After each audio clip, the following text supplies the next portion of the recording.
busted in. We broke down the door, we came to win. TLA Season 4, it's a whole new game. We the agents of change, whole new scope with a whole new range. It didn't exist, so we built our own lane. We all knew the risk, it's a cold-ass game. But first and foremost, we reppin' the fans because we nothing but fans living out our dreams. Crossing the pond with these 32 teams. There's only one road and there's only 5 kings. Welcome to 32 Kings Road, hosted by the League Ambassadors. I'm Ambassador Kenny Ken, and it is my pleasure to be back this week with my brothers. This will be our final Was you missing? episode. Almost twice. Episode of 2019. As a reminder, you can follow us everywhere on social media. Our handle is @TheLeagueAM. Also, please visit and subscribe to our YouTube channel, League Ambassadors. Check out our website, theleagueam.com. On our 80th episode, we will continue our countdown of the worst 100 players in the NFL. We're going to spend a lot of time talking about a lot of teams. And we'll also touch on the latest hot topics in the NFL. But first, as always, Red O, what you sipping on, sir? Sipping on a little of this rosé wine that I stole from the Cameron's house on their Christmas party. So shout out to them because I did walk out with 2 bottles instead of 1. What you gonna do about it? But I'm also sipping on an 11-win Seattle Seahawks team. 10 of those victories are all within 1 score. They have the 23rd ranked O-line. They have the 25th. They are 25th in pass protection, 27th in defense. The only reason why this team has 11 wins is because of Russell Wilson. I know we all believe in the shiny new toy, but there's no player more important to his team. And in my opinion, he is the MVP. All right. It's a damn shame. That's what happens when the Bears are eliminated from the playoffs. You start to touch into reality. You pull the salt out. Junior Blue, what you sipping on, sir? You know, I'm sipping on today. I have a little Stella, and I'm also sipping on my son Pierce, his first year playing flag football. All right. They won their championship. That's why I have a Van Ness Falcons shirt on. He had 1 interception in the game. So Pierce. He's making moves. So shout out to Pierce. All right. Kev, what you sipping on, sir? Gentlemen, I'm sipping on some sweet Walters Red. I could say I'm drinking battery acid. Y'all wouldn't fucking know. But I'm going to keep it history, as I've been doing so well for so long. December 17th, in the good year of 2000, Mr. Terrell Owens set an NFL record for most catches in a single game. With 20, the record still stands today until Saints Michael Thomas decides one day that he wants it for himself. But another thing that I did want to make note of really quick is just want to give props to former Giants, Mr. Jimmy Kennedy, who recently recorded an interaction he had with staffer at J.P. Morgan Chase in Arizona while applying for a large investor's account. He was declined. And he was told by a fellow black employee, shout out whoever he was for holding it down, basically saying that Mr. Kennedy was denied because he was intimidating due to his size and his color, which, yes, it is almost 2020. And this kind of shit still happens for people who don't believe it, even for someone like him who has money. So, yeah, America, what's up? How you doing? Well, to piggyback on that, I'm sipping on a quote here by one Malcolm X. Power in defense of freedom is greater than power in behalf of tyranny and oppression, because power, real power, comes from our conviction, which produces action, uncompromising action. So I'm sipping on America and those members of the Republic that really want to see change in the White House put pressure on your senators as we transition into this trial for impeachment. Don't talk about it, be about it. Dad, what Keon, you sipping on, was you in sir? Baltimore or D.C. What you sipping on, Dad? Sipping on some agua because it's football season. Just a quick reminder, Kev is with us in spirit and in voice, but not in visual today. If you look at the channel, don't see him, but you hear him. I'm sipping on the fact that over the last couple of weeks, one Mr. Adrian Peterson passed Curtis Martin for 5th on the all-time rushing list. And he also tied none other than Mr. Sweetness, Walter Payton, for 4th on the all-time rushing TD list with 110. Adrian Peterson is one of only 18 non-quarterbacks to win the NFL MVP when he did so in 2012, which was the same year that he came within 9 yards of breaking the single-season rushing record held by Eric Dickerson. Now, he did have a season in 2014 where he played in approximately one game, where he was suspended for domestic abuse for whipping his child's ass. Thank you. So his numbers in his career they're ridiculous. So the kind of conversation I want to have with you guys and put it out to the group, because he's of the top 10 rushers of all time, only 5 of them have won MVPs. Of the top 10 rushing touchdown makers of all time, 9 have won MVPs, and he's in that mix. But I don't think of him as an all-time great for some reason. I don't know why that is. This is me personally. But do you guys think, with the numbers that he's amassed, that he is a top 5 running back of all time? Yes.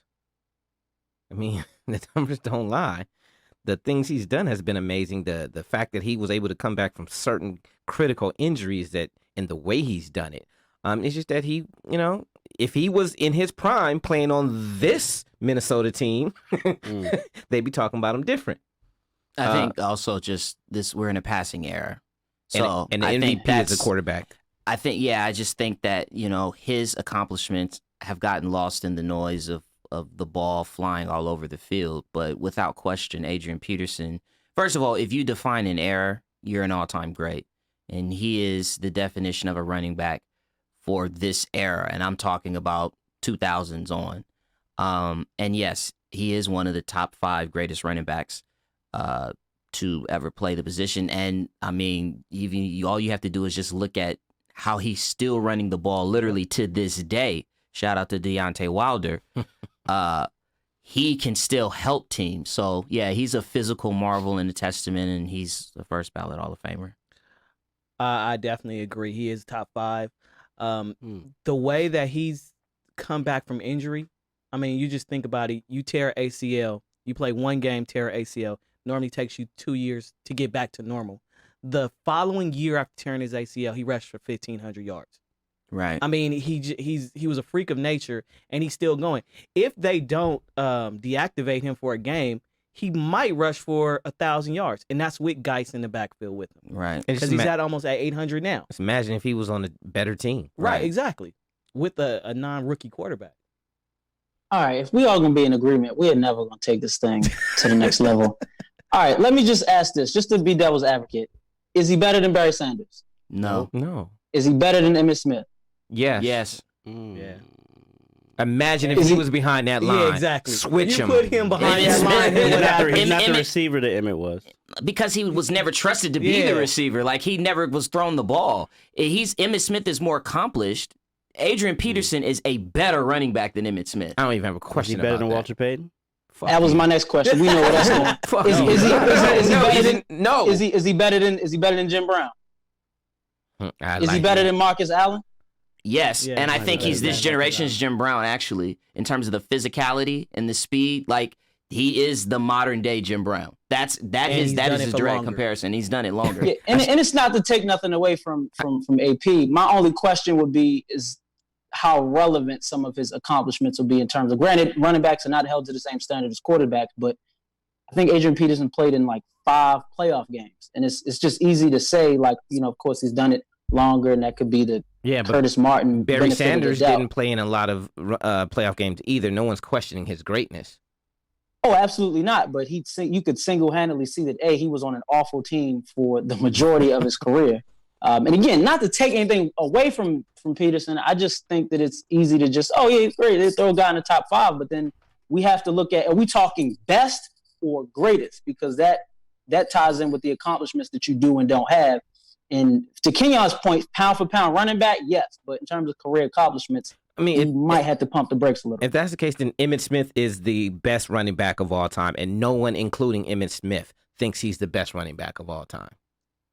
But he's in the top 5 for sure. And yeah, y'all got to tell me who's out. If Adrian Peterson's in the top 5, I need to know who's out. Yeah, I mean, because we can say this all day. We know if we switch lines and all that, but he still did it, and he's 2,000 yards up on the next man. I mean, you can't just take it completely. You talking about Emmett? You watched Emmett, right? The eye test is Emmett the best running back of all time? No, that's not what we're arguing here. Okay, but no, I'm just saying the line matters because that's why Emmett has the accomplishment he does because he probably played behind the best O-line of all time. So that does matter. There were times where he didn't get touched for 10 yards multiple times a game. That matters. I do not think Emmitt Smith, if you take him out and put AP behind that line, I think right now he is the number 1 running back of all time. Fuck line. What quarterback has Adrian Peterson played with that's on par with Troy Aikman? What receiver has Adrian Peterson played with that's on par with Michael Irvin? What tight end has Adrian Peterson played with that's on par with Jay Novacek?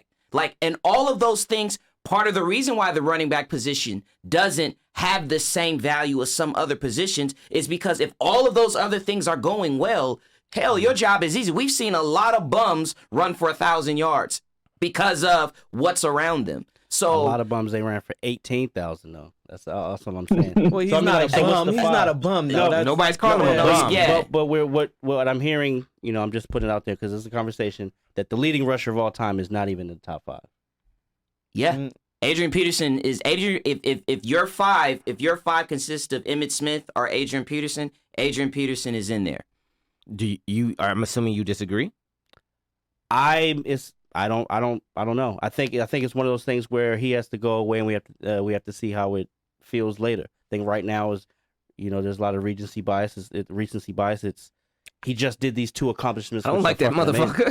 Yeah, and I don't think and I would argue that there isn't recency bias because of the era that we're in. We're getting ready to talk about Drew Brees, who's thrown for 600 fucking touchdowns, and his contemporaries have thrown for a combined 1,100 touchdowns or whatever the number is. That's the thing. I don't think, to your point, which is why I think it's a great topic and a great point of discussion, I don't think enough credit, enough attention has been paid to the greatness of Adrian Peterson and the fact that he is still productive even at this point in his career. I think that only enhances his legacy. I also think we probably would be talking about him more if he would have not got the switch. Because one thing about white people is you can't step on a dog's toenail and you can't harm the children. And that's where we'll land the plane. Let's continue our discussion around the 100 worst players. We've got a plethora of teams that we want to shout out here before we get out of 2019. Kev, I'll start with you. You have the Dallas Cowboys. As a reminder for our audience, our players, we do 3 players from each team, and then on our Super Bowl show, we will nominate our 4 worst players. I promise, Dev, we will have 100 players for sure. But the reminder is that you've had to at least play for the team for at least 3 years and or had 16 starts. Kev, who are your 3 for the Dallas Cowboys? All right. Coming in at number 3, we have Mr. Shante Carver. First round 1994 draft, 23rd overall pick from Arizona State. He gave us a hot 26 starts in 4 seasons, got 11 sacks total. During his rookie season, Mr. Carver got out to a blazing start, and I mean that literally when he wrecked his truck and decided that the best thing for him to do to get out of the situation was to abandon the vehicle and report it as stolen. In 96, Carver was suspended for 6 games for failing the league's substance abuse policy and was ultimately released in 1997. But this is America. Black man gets a second chance. Carver returned to Dallas in 2002, but that was to play for Jerry Jones's other football team, the Dallas Desperados of the Arena Football League. And just to note some guys that Carver was drafted before, nobody but, Isaac Bruce, Kevin Mawai, Larry Allen, and Rodney Harrison, who Those names are either Hall of Famers or Super Bowl champions. Rounding out at number 2, we have the great white hope, Mr. Bobby Carpenter, who was a first-round pick in 2006, 18 overall from Ohio State. It was 58 games, but only 3 starts. He had 8 total quarterback hits while in Dallas, 3.5 sacks, 0 interceptions in those 4 seasons. And Mr. Carpenter was granted the great nickname Barbie Carpenter by teammate right tackle Mark Colombo, just to show how much respect his teammates had for him and his inability to play the linebacker position. The linebackers who were drafted after Mr. Carpenter in that draft, 2006, was D'Amico Ryans, DeQuell Jackson, Elvis Dumerville, who I'm sure would have done great for the Dallas Cowboys. Any of those guys would have helped them over their pick of Mr. Carpenter. And rounding in the number 1 worst Dallas Cowboy player of all times is the great wide receiver, Mr. Roy Williams. Oh. Some may disagree, but given what the Cowboys gave up to get Roy, Yes. they'd actually been pursuing him for a couple years, and then Jerry Jones finally acquired him in a trade with the Detroit Lions in 2008. They gave up a first-round pick, a third-round pick, and a 6th-round pick to get fucking Roy Williams, who, in my opinion, you should never give up that much draft capital ever for anyone, even a franchise quarterback, and especially for one who only played 3 seasons on your team. He was ultimately usurped by the great green-eyed assassin, my real father, Miles Austin, and eventually Des Bryant, who was drafted by the Cowboys. Yeah, I mean, they brought him in to be that guy on the other side of the field that could take away pressure from the aforementioned Terrell Owens, and it never happened. And it's just a list of terrible things the Cowboys have done since Emmitt Smith has left. They just couldn't fill that void to get a star player on that offense. So that's my list, guys. There are a few franchises that are very much acquainted with paper bags. The New Orleans Saints is one of them. Omar. The Aints. The Aints. Who that say? But that's Devin, right? Yeah. You know what it is. You know what I thought he was talking to me about my story. Kenyon back to work and still smell like vacation. Yes, Dad. I got scared for a second. Wait a minute. Shraggy? All right, so we got to get through these. So coming to number 3, Alvin Tolles, linebacker out of Tennessee. He was drafted 24th overall in 1985. The reason why he's 3 is because that draft had 5 Hall of Famers that were drafted. Bruce Smith went number 1. Chris Dolman went 4th. Jerry Rice went 16th. Andre Reed, 86. Kevin Green went 113th. Now, that doesn't mean that they would have gotten those guys over this guy, but he was in that fucking draft class. He only played 4 seasons, 17 games as a starter. And as a defensive player, a linebacker, the only stat of note is 1 fumble recovery. Number 2. That's it. That's it. Number 2. Russell Erksleben. Who? Russell Erksleben. He was a kicker/punter from Texas. He was drafted 11th overall, and at the time was the highest kicker ever taken. The only reason why he was drafted is because he made a 67-yard field goal in college. He played 7 seasons, but he only made 4 out of 8 field goals because he was also a punter, and he was a subpar punter. And he was drafted when? 11th overall. Wow. Now, they did have the history of paper bags, because they have a lot of shitty players that didn't fit our criteria, but he somehow managed to play 4 seasons for them. He made it. Coming in at number 1, Jonathan Sullivan, defensive tackle out of Georgia. He was the 6th overall pick in the year he was drafted. They traded 2 lower number 1 seeds, first round picks to get him. He only lasted 3 years in the league. He had 1.5 sacks. He was paid an $8 million signing bonus. Oh, and he was busted for marijuana. He was taken 6th overall, but players that were taken after him in that draft, and say you just want to stay on defense, Terrell Suggs, Kevin Williams, Jerome McDougal, Troy Polamalu, Calvin Pace. Any of them would have been better than this. I think I got somebody in that draft on my team. Those names sound very familiar. And that's number 1, Jonathan Sullivan. Trash. Junior. No. Omar. I think it's my turn. Yeah. It is your turn now. And And you have the Patriots. the Patriots. I could have did a whole just Bill Belichick draft, really.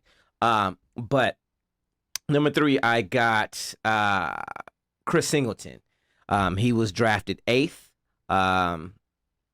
in 1993, taking over Emmitt Smith. He was a linebacker out of Arizona.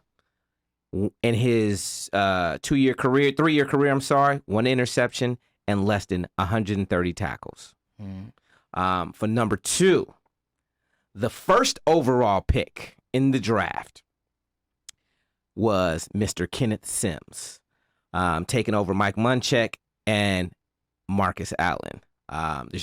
When you have the first pick, you need to have a home run, not even just a good player.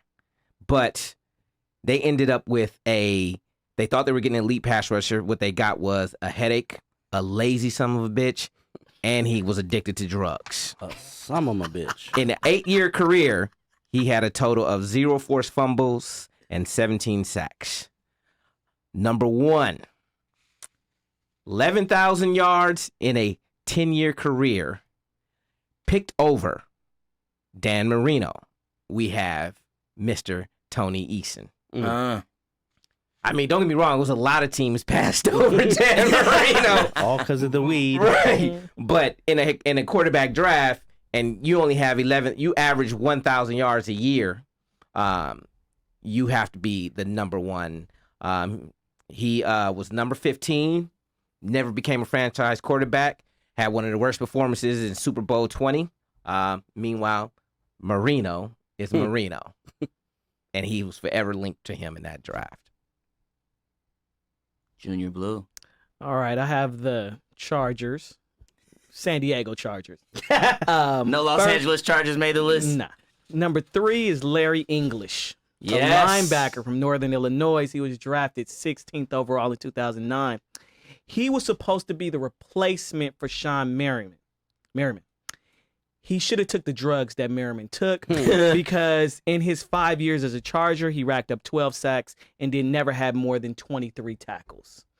Number 2 on the list is Craig, nicknamed Buster, Davis. Oh, He was Buster the Davis. 30th pick in the 2007 draft. Chargers GM A.J. Smith held him as a Pro Bowl receiver, that they were lucky to get him at the end of the first round. In 4 seasons, he had a total of 2 touchdowns, 558 yards, and 51 receptions. That sounds like a good 3 weeks for Michael Thomas. So that was number 2, and I'm sure everybody knows who number 1 is on the Chargers list. We'll be checking in with him in a little bit. That would be Mr. Ryan Leaf, who was drafted in 1998, number 2 overall. And if you remember, it was actually a discussion It was. who should go number 1, Peyton Manning or It's a 50-50 Ryan Leaf. ball. Ryan Leaf started 18 games for the Chargers. He went 4-14. He completed 48% of his passes. He threw 11 touchdowns and 33 interceptions. And his post-football career hasn't gone much better as he's had to do time for breaking and entering, trying to steal prescription drugs. So that's the Chargers He's number doing 1. better now. He's a life coach now. He helps Okay, people. that's good. It was a shit show. Is he still a life coach? 'Cause I thought the rest was... he holding that clipboard regardless. Not as long as it's been within the last 2 years or so. I think so. He comes on Dan Patrick all the time. I'm going to call an audible because I got 2 quarterbacks in this group, and I'm going to do the Lions. I'll start at number 3. Number 3 is Mr. Andre Ware. He was taken in the first round in the 1990 draft, 7th overall. He was with the Lions for 3 years. He won the Heisman Trophy out of the University of Houston. He ended up playing behind Rodney Peete, Eric Kramer, and Bob Gagliano. he only started 6 games in his NFL career.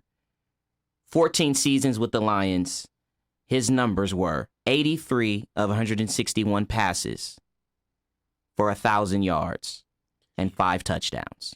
14 seasons? 4 seasons. Oh, damn, that's After he was done in Detroit, he never played in another NFL game. He went to the CFL. That's number 3. Number 2, familiar name, Mr. Joey Harrington. Heisman Joey. Heisman Joey. They put that billboard up in Manhattan, and his career was never the same. He was trash. He completed no more than 57% of his passes in 4 seasons. He had interception totals of 16 in 2002, 22 in 2003, 12 interceptions in 2004, and he stopped starting in 2005. Now, granted, he had some shitty receivers that he was throwing to, guys by the name of Roy Williams, Charles Rogers, Mike Williams.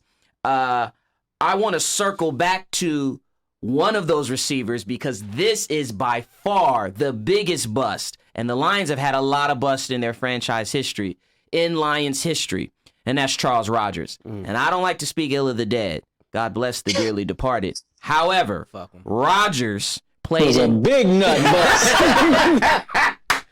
played in just 15 games in 3 seasons. He finished for his career with 36 catches, 440 yards, 4 touchdowns. He caught 2 touchdown passes in his first NFL game, and then he broke his collarbone, and then his career spiraled out of control ever since. The 2 things you need to know about him is this. Number 1, Matt Millen, the guy who drafted him, said, I think maybe his biggest fault was just that he had a weak disposition. Damn. And the other thing that you need to know is that because of his shenanigans in his career, he had to repay the Lions $6 million of his $9 million signing bonus. He is the worst player in the history of the Detroit Lions. I think Matt Millen deserves a shout out for that bullshit. With that, we'll get into our football tea, our hot topics. This will be rapid fire session. Dad, I'll come to you first. This was a question you posed last night, and I think it's a very good one. Drew Brees, Monday Night Football, passed Peyton Manning and Tom Brady for most touchdowns by a quarterback in the NFL career. Why is it? And we just had a conversation, 2 weeks ago about Dan Marino and where we felt he was ranked in terms of all-time quarterbacks. Why is it that Drew Brees' name doesn't come up whenever we have a discussion in terms of all-time quarterbacks? He comes up when we discuss his contemporaries, but in terms of the all-time greats, he doesn't come up. Why is that? I think it's because of the contemporaries. He's playing in the era of Brady. You got one contemporary. I mean, Peyton Manning is definitely his contemporary. I mean, Peyton Manning, he's passing his record. Played in the Super Bowl. He has 2. Yeah, they played each other. I think it's that because those are the standards, right? Then you talk about all the yards that he has and all the accomplishments, but he's directly tied to Sean Payton. I think that kind of weighs down on that. I think also people look at it as, okay, Peyton is also pass happy, so he's going to get these stats because he's putting the ball up. And then I think maybe it's because of the lack of playoff success. I mean, he's 8-7, which is decent, but almost half of those 3 came in their Super Bowl run. So when he's getting there, he's not finishing the deal. So I think if you take all that, right? I mean, and we're nitpicking now. Take all that and then put him next to a Peyton Manning who he's passing, but he doesn't have 2 Super Bowls. And then you put him next to Tom Brady who has 6. He kind of gets pushed down the list. This weekend, Joe Burrow, in a historic vote, won the Heisman Trophy. Kev, should the Cincinnati Bengals take him number 1 overall, or should the choice be Chase Young? I think the Bengals should, yeah. If they own the number 1 pick, they should. And I think Chase Young is great, and pass rushers are important, but I think you need somebody to build your team around. And if any division is proof of that, it's the AFC North. What we're seeing this year with what the Ravens are doing and what the Steelers can't do, what the Bengals will never – what the Browns will never do. But I say that because, okay, you go ahead and draft Chase Young. He may be the best football player, but then you end up being the Houston Texans pre-Deshaun Watson, where you have 2 bookends on defense, but you have a guy who can't get the ball across the 50-yard line. So I definitely think if you're Cincy, you go with that because that's the guy you can build your team and your identity around for the next 10 to 12 years. You have to do that. They got to start somewhere. Omar, since you're paying attention to other teams, now that the Bears are done, Same as you now. I want to ask you about one Terrell Suggs. Tried to game the system and say, listen, I'm not reporting if you claim me because I just want to go to Baltimore. And Andy Reid said, I'll be your Huckleberry. And then we find out Terrell Suggs is going to show up. Will he help Kansas City in the playoffs going against who I believe will be the prohibitive favorite, at least in the AFC, the Baltimore Ravens? I mean, of course he's going to help. You have a veteran presence on a team that can use that, and he's going against his old team. But I don't know if it's going to matter. It will help. Just don't know if it's going to matter. Before we get out of here and do our game picks, we know who the playoff teams are as of right now. And the next time that we come back, the playoff field will be decided. So I'll go around to each of you real quick. The 6 teams in the NFC right now are the Seahawks, the Packers, the Saints, the 49ers, the Cowboys, and the Vikings. Will those be the 6 teams that make it out of the NFC? Kev? I think the Eagles beat the Cowboys somehow, so I'll say no. I disagree. I think it is. Dad? I think so. I think it is too. Okay, we're foreshadowing a little bit because we're going to talk about that Cowboys-Eagles game. Guys get along too much. Let's go to the AFC. Right now, it's the Ravens, the Patriots, the Chiefs, the Texans, the Bills, and the Steelers. Will it be that way come January, Junior Blue? I think the Titans will take out the Steelers. You think the Titans will take out the Steelers. You agree, Dad? I don't, because the Titans have to play, I think, they have 2 tough games. They play the contracts. Saints, and then they play the Texans again. Yeah. So you think it holds pat with the Steelers? The Steelers will get in. Yeah, at 9-7. At- It'll be very, very clear. I agree with Dev because of that the games they have to play. Kev? I want to believe less. But yeah, we picked the Steelers to get in preseason, so we'll stick with it. All right, let's get to our game picks. We've got a toilet bowl, folks, in Miami. The Miami Dolphins going against the Cincinnati Bengals. The Cincinnati Bengals, Devin, to answer your question, cannot lose the number 1 spot. They will be the number 1 team. We're coming here down the stretch. Still a 1 game. It's really tight here between Dad and Red O. The Bears. You owe the Bears everything. Kev is close. Les needs some help, and I've got a fantasy football championship to focus on. I don't give a fuck about picking none of these games. The Miami Dolphins going against the Cincinnati Bengals. Who you got, Red O? Flip a fucking coin. Who cares? Miami. Devin cares. I really don't. I mean, Miami, because I think they play harder than Cincinnati. Simple as that. The game's in Miami. I agree with you, Dad. And Cincinnati I mean, wants that first round I think pick. number 1 they pick. got it locked up. Oh, Yeah. do they? Oh, yeah. Yeah. I mean, Miami would like to lose because they got 2 other teams. They got 3 wins. I mean, they got to basically go out there and throw it. But I don't know. Bengals are bad. Here, take the ball. No, you I don't take give the a ball. shit. I don't care. Flores is building a program, Junior Blue. Miami got it. Miami got it. Kev? Home field means nothing in the NFL nowadays, but yeah, the Dolphins. South Beach does. It sure as hell does. I'll say it's different. You would know, motherfucker. We'll stay in the AFC East, and I have this game because this could be a changing of the guard in the AFC East. We've got the Buffalo Bills, who showed improve this past Sunday night against Pittsburgh on the road, going against the Lion in the winter, New England Patriots. Will this be a changing of the guard in this division, Kevin? Will the Buffalo Bills beat the New England Patriots? Not this week. I'm rooting for them, but no, I think the Pats will win. I agree. Pats. I think it's the Bills. Yeah, Dad, mix it up. I think it's the Bills. I got the Bills too. I got the Bills too. I mean, I think they're ready. They played can't them. They score. played them close in the first game, and the Patriots' offense has got worse. Yes. That you say they can't score. What can the Patriots do? No, that's what I'm saying. The Patriots can't score. Yeah. And the Bills' defense is for real. And the only reason why they were lost for last time is their quarterback got hurt and they had to bring in a bum. Right. And they blocked a punt. I reserve the right to change my pick. And let's get to the game of the weekend. Somebody's got to win the NFC East, guys. They now, tried not to. It was a little bit foreshadowed earlier with the playoff picks. So I'll go this way. Well, first of all, Kevin, I believe you are the lone dissenter because I do believe Dallas is going to win. I just think they have the better team. I think Philadelphia's got nobody. They've had the better team for 10 years. Okay, so how does Philadelphia do it? Like they've been doing it. They play like shit the first 3.5 quarters, and then somehow, in the end, they score a touchdown and win the game. Or the Cowboys turn it over in the fourth quarter. The game is in Philadelphia. I will say this: Wentz has been playing a whole lot better. That's not saying a lot. I know. I'm just saying. He's put up Just really saying. good numbers, but who is he throwing to? Name a receiver. Greg Ward. Ding, ding, ding, ding, ding. Who? That's how you know. That's how you know I'm in a fantasy championship. waiver wire I know whore. a waiver wire whore. Yes. All right. This has been another episode, another year Abbreviated.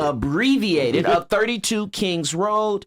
We will be back first Tuesday in the new year.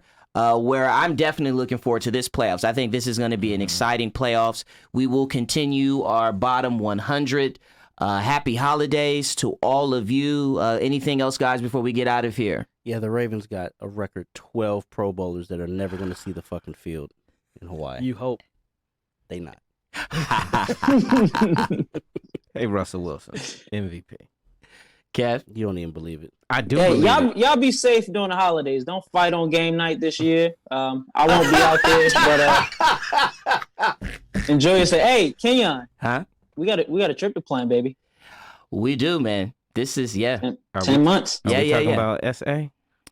Yes. Get your passports. This baby. has been another Get your episode. shots. Do you have your shots? Another episode of 32 Kings Road. As a reminder, follow us everywhere on social media. Our handle is @TheLeagueAM. Check out our website, theleagueam.com. Shout out to Chief Diplomat Nick Blackman. Please visit our YouTube channel, League Ambassadors. We will see you in 2020 with clear vision. Cheerio! Nutso, check on Mike. They suck.